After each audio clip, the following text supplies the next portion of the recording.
வணக்கம் மக்களே, இது ப்ரோமோ உலகம். எல்லோரும் எப்படி இருக்கீங்க? இந்த வீடியோவில் நம்ம என்ன தெரியுமா பார்க்க போகிறோம்? சிவங்கி இன்ஸ்டாலன்னு ஷேர் பண்ணியிருக்காங்கன்னா தான். அவங்க கொரியன் ஹேர் ஸ்டைல் இன்றைக்கி பண்ணியிருக்காங்கன்னு சொல்லி இன்ஸ்டாவில் ஸ்டோரி போட்டிருக்காங்க.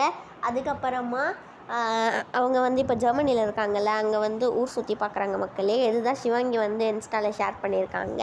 மற்றபடி சிவங்கி பற்றி நீங்கள் தெரிஞ்சுக்கணுன்னு ஆசைப்பட்டீங்கன்னா ப்ரோமோ உலகம்க்கு மறக்காமல் சப்ஸ்கிரைப் பண்ணி பக்கத்தில் இருக்க பெல் ஐக்கானையும் அமைக்க வச்சுக்கோங்க. வேறு எதுவுமே சிவங்கி பற்றி இல்லை மக்களே, அவ்வளோதான் இருக்குது.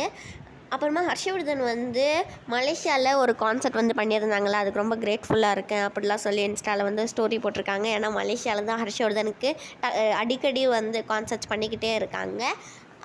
ஹர்ஷவர்தனை பார்க்கவும் நிறையா ஃபேன்ஸ்லாம் வராங்க. நேற்று சிவங்கி ஜெர்மனியில் பாடின வீடியோ தான் மக்களே இப்போ நீங்கள் பார்க்குறது. இந்த வீடியோ உங்கள் எல்லாருக்குமே பிடிச்சிருக்கும்னு நினைக்கிறேன். பிடிச்சிருந்தா மறக்காமல் லைக் பண்ணிவிடுங்க, ஷேர் பண்ணிவிடுங்க, கமெண்ட் பண்ணிவிடுங்க. அப்புறமா திருப்பி கோயம்புத்தூரில் ஒரு கான்சர்ட் நடக்க போகுது, வித்யாசாகரோட கான்சர்ட். அங்கே திருப்பி ஹர்ஷவர்தன் சிவங்கி போவாங்க.